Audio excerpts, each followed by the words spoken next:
My fiancée secretly betrayed me with her ex for 4 years, so I canceled the wedding and honeymoon, and her outrageous breakdown revealed her true face. I'm a 26-year-old guy, ex-military, now working a pretty solid job that sometimes requires me to travel. It's nothing crazy, but I'm gone for a week or so, maybe once or twice a month. I'd been with my ex-fiancée, let's call her Sarah, 24, for about 3 years. When we started dating, everything was great. You know that feeling when you meet someone and you're like, damn, this is it? That's how I felt about her. Sarah was sweet, funny, and ambitious in her own way. She worked a decent job and had big plans for her future. Honestly, I thought we were the dream team kind of couple. My friends liked her, my family loved her, and I was proud to call her my girl. Marriage felt like the natural next step. So, last year, I proposed to her. It was nothing extravagant, just me, her, and a nice dinner followed by a walk under the stars where I got down on one knee. She cried, said yes, and it was probably one of the happiest days of my life. From then on, I was all in. I worked extra hours, saved up, and started planning a wedding that I hoped she would remember forever. I'm not rich, but I'm careful with my money. I budgeted every detail, from the venue to the food to the decorations. Sarah was all about it. She loved wedding planning, spending hours looking at Pinterest boards, researching dresses, and planning our perfect day. But the thing she was most excited about was the honeymoon. For as long as I'd known Sarah, she talked about this one country she'd always dreamed of visiting. I won't say the exact place because I want to stay anonymous, but it's one of those stunning, exotic destinations that shows up in travel magazines and top 10 bucket list trip articles. She always called it her once-in-a-lifetime trip. So, I made it happen. I booked a 10-day honeymoon with 5-star hotels, excursions, and everything she dreamed of. It cost me a lot, close to $7,000 just for the trip, but I wanted it to be perfect for her. She cried when I showed her the booking details, and seeing her that happy made me feel like all the hard work was worth it. Fast forward to about a week ago. Our wedding was scheduled for the 12th. I was feeling nervous, but the good kind of nervous. I was excited to marry the woman I loved. Everything seemed like it was coming together. Then that message came. It was a Thursday afternoon. I remember because I had the day off work to tie up some last-minute details. Sarah was in the shower, and I was sitting at the table going over vendor contracts for the wedding. Her phone, which was charging on the counter, buzzed. Normally, I wouldn't pay attention to her phone. I'm not a jealous guy, and I trusted her. But this time, the screen lit up, and I happened to glance over. The message said, "Have you told my name about what you did with her ex-boyfriend? If you don't do it tonight, I will tomorrow." I froze. I read it twice, trying to process what I had just seen. My first thought was, what the hell is this? I didn't want to jump to conclusions, but something about the wording made my stomach drop. It wasn't a joke. It wasn't some random message. It felt serious. I picked up the phone and stared at the sender. It was Sarah's sister. Let's call her Emily. Now, Emily and I have always gotten along. She's married to my best friend, and she's never been one for drama. For her to send something like that, I knew it wasn't good. When Sarah came out of the bathroom, her hair still wet and wrapped in a towel, I confronted her. I tried to play it cool at first. I showed her the message and asked, "What's this about?" Her reaction told me everything. She looked at the phone, then back at me, and her face went pale. She tried to smile and brush it off, saying something like, "Oh, you know Emily, she's always trying to stir up drama. Don't worry about it." But I wasn't letting it go. I said, "Sarah, seriously, what is she talking about?" Her face changed, then she got defensive. She rolled her eyes and said, "Fine. You want the truth? I ran into my ex at the bachelorette party. Nothing happened. Emily's just being a expletive." At that moment, I wanted to believe her. I wanted to be the kind of guy who trusts his fiancée and doesn't overthink things. But something about the way she said it didn't sit right with me. Her tone was too flippant, too dismissive, so I dropped it for the moment. I didn't want to start a huge fight right then and there, but my gut was screaming at me that something was wrong. That night, after she fell asleep, I did something I'd never done before. I went through her phone. I felt sick as I did it, like I was betraying her privacy. But I had to know. I had to know if I was being crazy or if there was something more. And what I found destroyed me. There were texts, hundreds of them, pictures, videos. The messages went back years. They started right around the time we got together, and they kept going. Every single time I'd gone on a work trip, she'd hooked up with her ex. There were messages like, "When does he leave again? I miss you. I can't wait to see you tonight." One picture stopped me cold. It was of them in our bed. At that moment, I felt like I couldn't breathe. It was like my whole world shifted. Everything I thought I knew about Sarah, about our relationship, was a lie. I sent all the evidence to my phone, put it down, and just sat there in the dark, trying to process what I'd seen. I didn't sleep at all that night. My mind was racing and my heart was pounding. By the time the sun came up, I knew what I had to do. The next morning, I sat there watching the sun come up through the window, my mind a complete mess. I hadn't slept at all. The phone with all the evidence was sitting on the table in front of me like some kind of bomb. Every time I even looked at it, I felt sick all over again. Sarah was still asleep in our bed, the same bed where she and her ex had hooked up. The thought made me want to throw up. I had no idea how I'd been so blind, so trusting. I guess I was the idiot who thought love meant loyalty. But the messages, the pictures, I couldn't unsee them. Around 7 in the morning, I heard her start to stir. I knew I had to get this over with.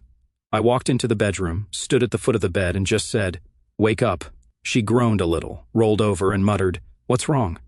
I held up her phone and said, "We need to talk now." That got her attention. She sat up, brushing her hair back from her face and squinting at me. "Why are you holding my phone?" I don't know what it was, but her calm, sleepy voice made something snap in me.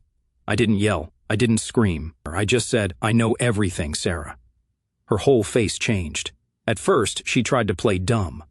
"What are you talking about?" I didn't even bother answering. I unlocked her phone, pulled up one of the more explicit messages, and held it up for her to see.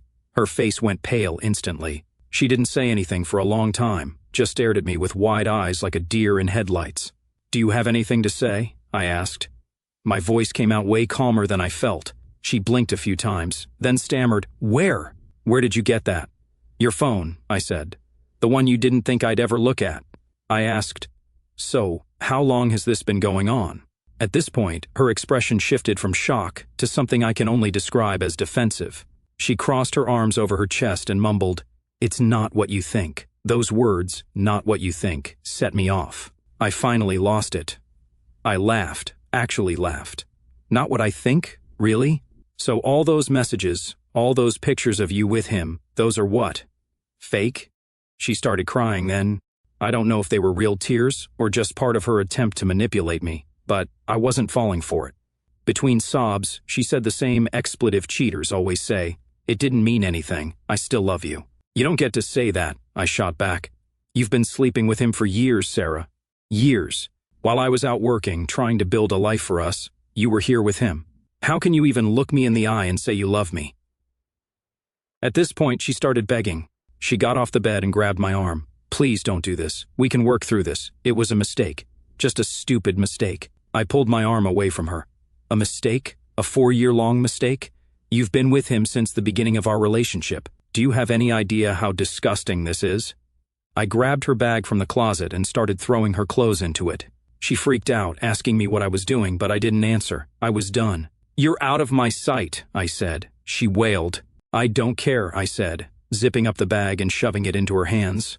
"Go to your sister's house. Go to his place. Hell, go sleep in your car for all I care. You're not staying here." She started bawling even harder, but I didn't care. I opened the front door, and she just stood there, crying and looking at me like I was the bad guy. I told her one last time, "Get out, Sarah. It's over." When she realized I wasn't changing my mind, she finally left. She took her bag and stormed off, slamming the door behind her. I waited until I heard her car start and pull out of the driveway before I let myself sit down. I was shaking, physically shaking. My whole body felt exhausted, like I had just run a marathon. I kept thinking, what the hell just happened to my life? After she left, I started going through the motions. I didn't even feel like myself. I called my best friend, who came over immediately.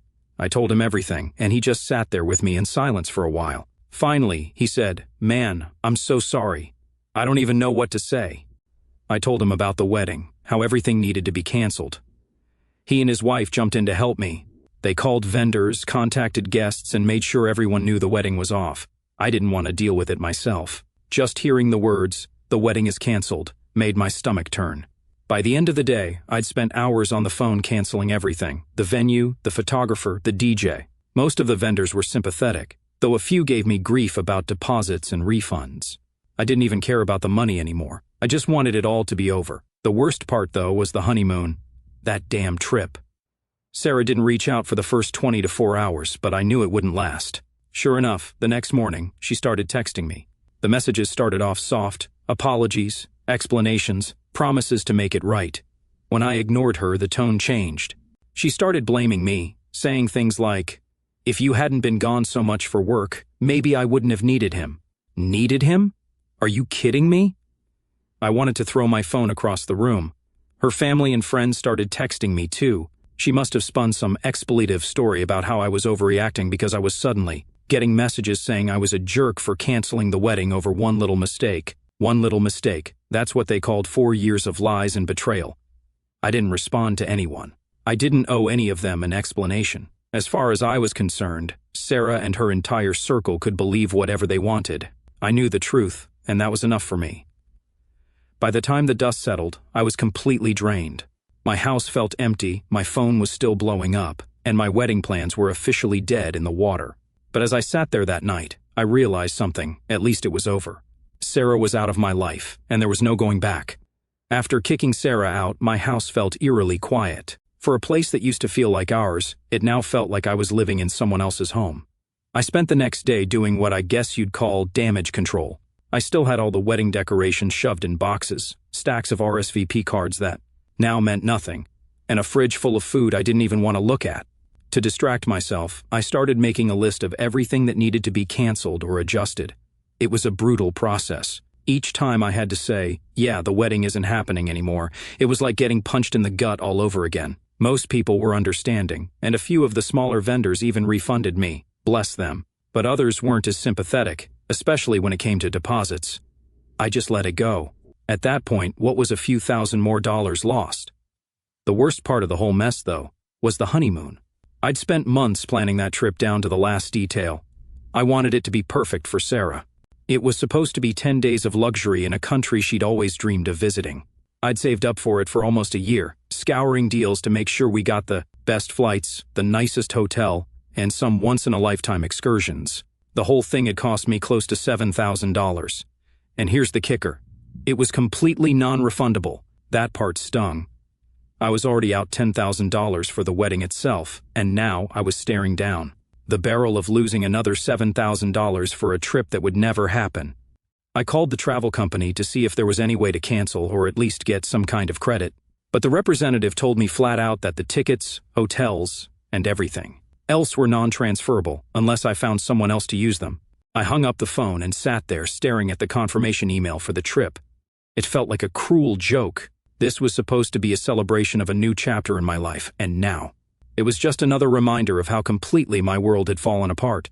I thought about eating the cost and just letting the trip go, but the idea of wasting all that money made me sick. That's when it hit me. I could give the trip to someone else. At first, I wasn't sure who I'd even offer it to. Most of my friends either had kids, couldn't take off work, or didn't travel much. Then I thought about my best friend and his wife. Let's call them Mike and Emily. Mike had been my best friend since high school. He was the guy who'd always had my back no matter what. When I was deployed overseas, Mike was the one who checked in on my family and kept them updated. When I got home and felt like I didn't fit in anywhere, he was the one who sat with me on long drives and let me talk through it all. Mike and Emily got married young. Emily was actually Sarah's sister, which complicated things a little, but I trusted her. She was the one who'd sent the message that blew everything up in the first place. She'd caught Sarah cheating at the bachelorette party and gave her a chance to confess to me. Emily didn't have to do that, but she did, and that counted for something. They'd been married for years and had 2 young kids, but they'd never had a real honeymoon. They got married quickly after high school when Emily found out she was pregnant, and they'd been grinding ever since. Mike worked long hours, Emily stayed home with the kids, and their idea of a vacation was going to the park for a picnic on Mike's day off. They deserved something good, and I figured if anyone should get that trip, it was them. I texted Mike that night. "Hey man, weird question. Can you and Emily take off work for 10 days? I've got a trip you might be interested in." Mike called me a few minutes later, completely confused. "What kind of trip are we talking about?" I explained the situation as briefly as I could. The honeymoon was already paid for, Sarah wasn't going, and I didn't want it to go to waste. I told him I wanted him and Emily to take it. At first, Mike tried to turn me down. "Dude, no, you spent that money. You should go, even if it's just by yourself." I laughed bitterly. "Trust me, the last thing I want to do is sit in some romantic honeymoon suite by myself. I'd just spend the whole time feeling sorry for myself. You and Emily should take it. You guys deserve it." Mike got quiet for a second. "Are you sure? This is a huge thing to give up, man. I'm sure, I said. It's already paid for. If I don't do something with it, I'm just throwing money in the trash. He told me he'd talked to Emily and called me back 10 minutes later. They were both on the phone. Emily was crying, happy tears this time. She kept saying, "Are you serious? This is way too much. We can't take this." But I insisted. Consider it my way of saying thank you for being there for me. You saved me from marrying someone who didn't deserve me. Take the trip and make some good memories for yourselves. Eventually, they agreed. I forwarded them all the details and spent the next few hours on the phone, with the hotel and airline to transfer everything into their names. It wasn't easy, but after jumping through a few hoops, it was done. Mike and Emily were officially set to leave for their dream vacation. The next morning, I woke up feeling a little better for the first time in days. It felt like I'd done something positive with this mess. Mike sent me a text that made me smile. "You're a good man, brother. We'll make the most of this, promise." But of course, the peace didn't last long. I don't know how Sarah found out about the trip, but when she did, she lost it. The text started rolling in around noon. "How could you do this to me? That's my dream trip.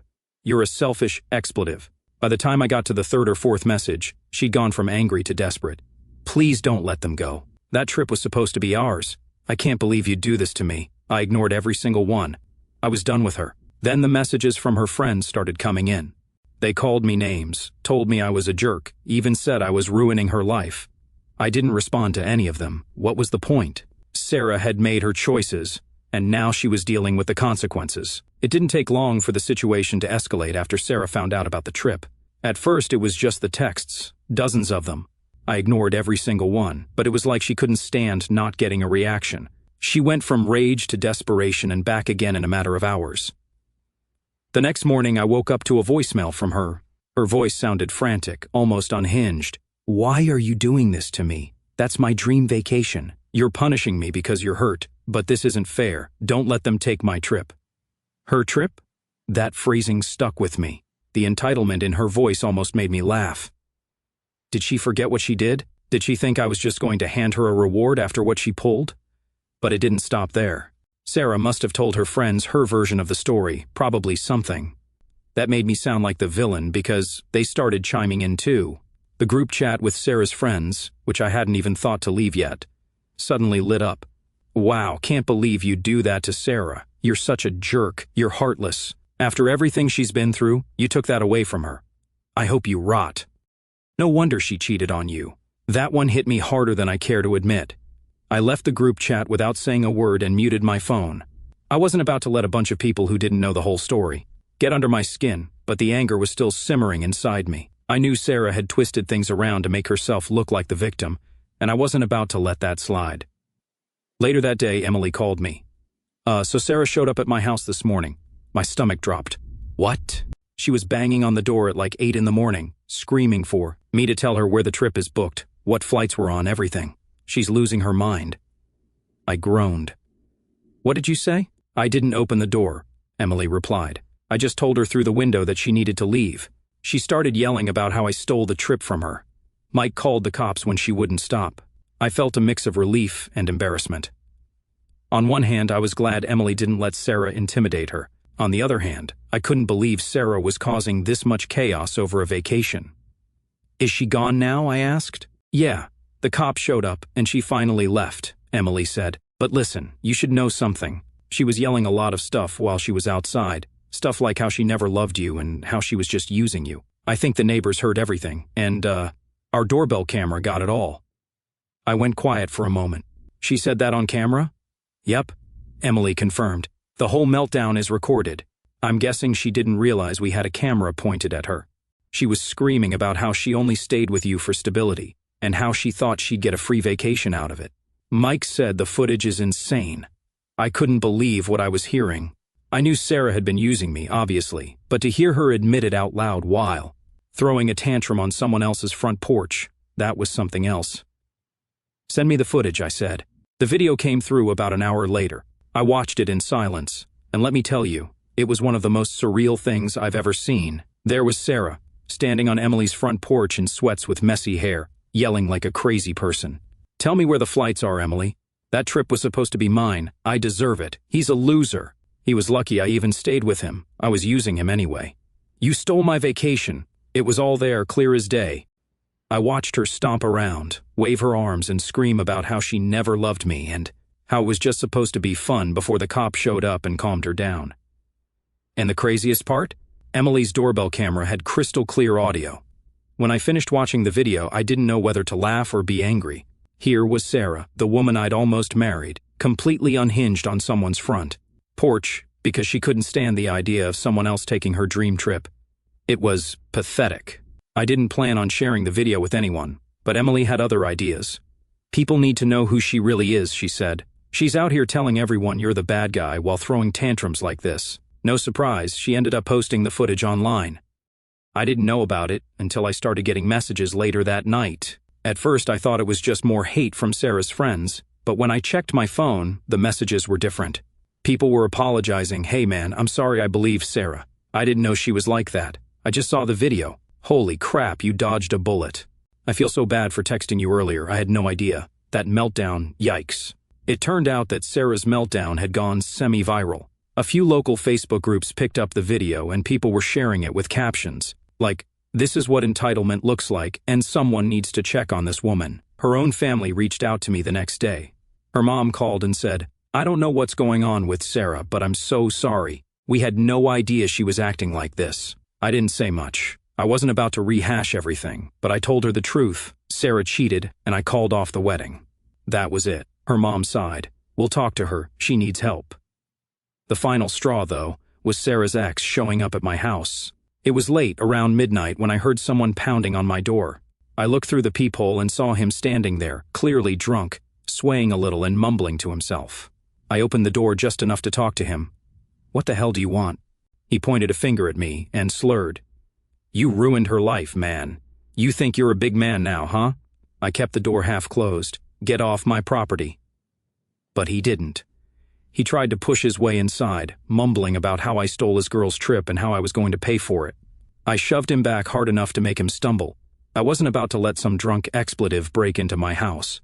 I called the cops immediately. By the time they showed up, I'd detained him, not hurt him, just kept him from moving until they could take over. He ended up getting arrested for trespassing, attempted breaking and entering, and violating the restraining order I'd already filed against him earlier that week. By the time the dust settled, Sarah had managed to alienate almost everyone in her life. She lost friends, strained her relationship with her family, and now her ex was in legal trouble. Meanwhile, Mike and Emily were getting ready to leave for the dream trip that Sarah thought belonged to her. I won't lie. I felt a small sense of satisfaction knowing karma had finally caught up to her. The days after Sarah's meltdown felt oddly quiet. It was like a storm had finally blown through and all I was left with was the wreckage to clean up. My phone stopped buzzing with hateful messages, and for the first time in what felt like weeks, I could breathe. Sarah had finally gone silent, and I wasn't about to complain. I still had a lot to deal with, though. First, there was the house. I couldn't stand the thought of being surrounded by all these reminders of her, our photos, her favorite coffee mug, even the stupid little throw blanket she bought for the aesthetic. It was like my entire space was tainted. So, I started purging. I spent an entire Saturday going through the house, room by room, every picture of us gone. Her clothes and leftover toiletries in the bathroom, bagged up and left outside.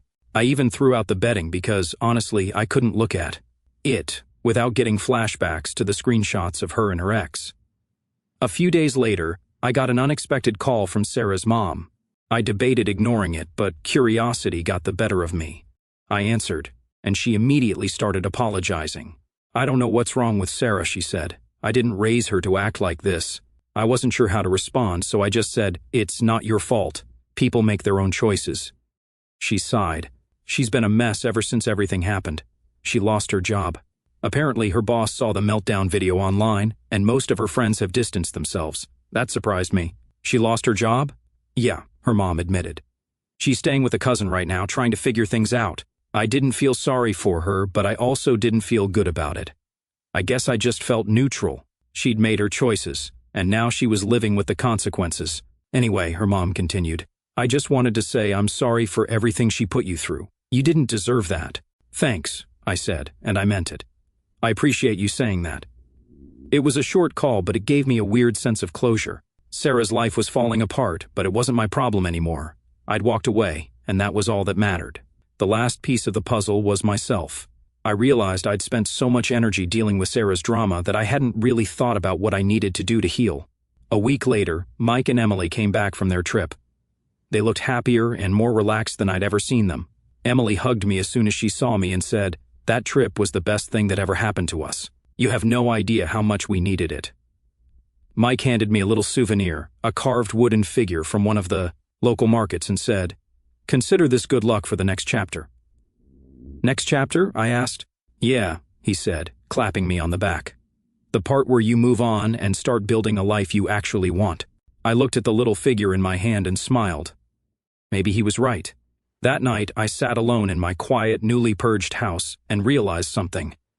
I wasn't sad anymore. I wasn't angry either. I was just free. Sarah was out of my life, her toxicity no longer weighing me down. And for the first time in years, I felt like I could do whatever I wanted. It wasn't the life I'd planned, but maybe it was the life I needed.